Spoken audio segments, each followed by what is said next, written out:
want a blonde drive a car over 68 miles an hour? Because at 69 she blows a rod.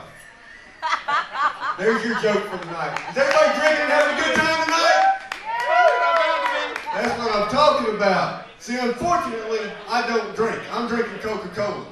Seems like every time I drink, something bad happens. I end up naked or beat half to death. I can't never figure it out. So what I'm here to do tonight is to explain to you how you realize you drank too much. A lot of people don't realize it till the next day, but I'm going to help you realize that you have drank too much. One of the things you have to worry about when you wake up in the morning, the last thing you remember is shotgun and a 40 standing on your head at 2 o'clock in the previous afternoon, you've had too much to drink.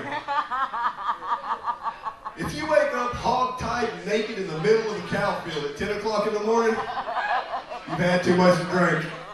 You know that, right? If when you sober up, you realize you're walking down the middle of the street toting your britches over your shoulder, but the rest of you's got clothes on, you've had too much to drink.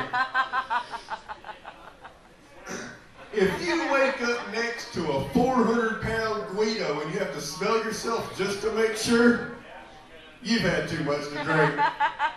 You know what I'm talking about, right? You know, where you have to wake up and you're like, yeah, that happened. Shit. Can't be waking up like that. You've had too much to drink.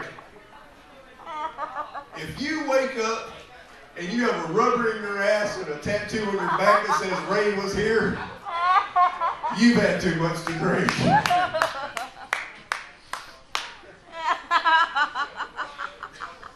I'm sorry, y'all. I got a little under the weather. I've had a cold the last few days, so I'm sorry if I sound like a retard opening a doorknob.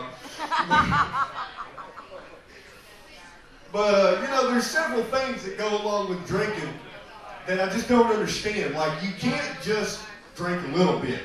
For some reason, when I drink, I get fucking hammered. I mean, I get hammered. I realize I pop open the first beer. That's all I remember. All I remember is that first beer. Next thing you know, I'm pole dancing naked in front of 300 people. That's okay if you're a stripper. At least you're getting paid and jerked off on. I was just getting laughed at.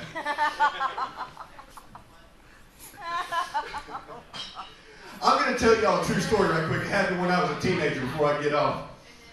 I'm from the Kiowa Reservation in Oklahoma. Born and raised right there in the center of the Kiowa Nation, Kiowa Native Americans. I'm going to say Indian because they're my relatives. Well, I was hanging out with this one Indian fellow. His name was Matt. He was a traditional Native American style human being. Had the long black hair and all other shit that goes along with it.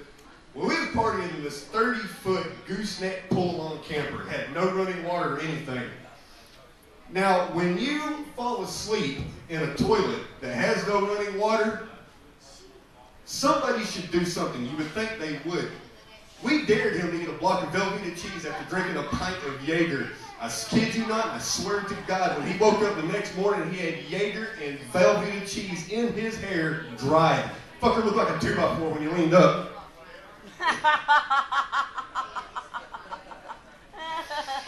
And as far as the whole waking up naked in a cow field in the middle of nowhere, that happened to me. My mom is a fucking witness to that.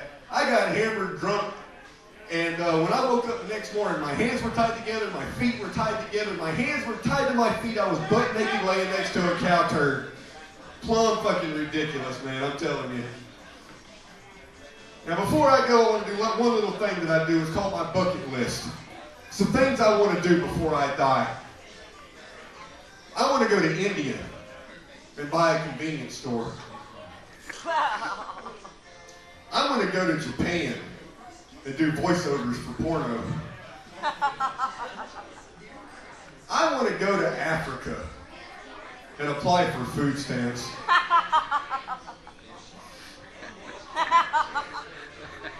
I want to go to Pakistan and drive a taxi. Y'all are beautiful, great crowd. We love you. My name is Quentin. Y'all have a good evening. Make sure you drink plenty of liquor, tip your waiter, and the bartender there back there. Y'all have a good night. Thank you.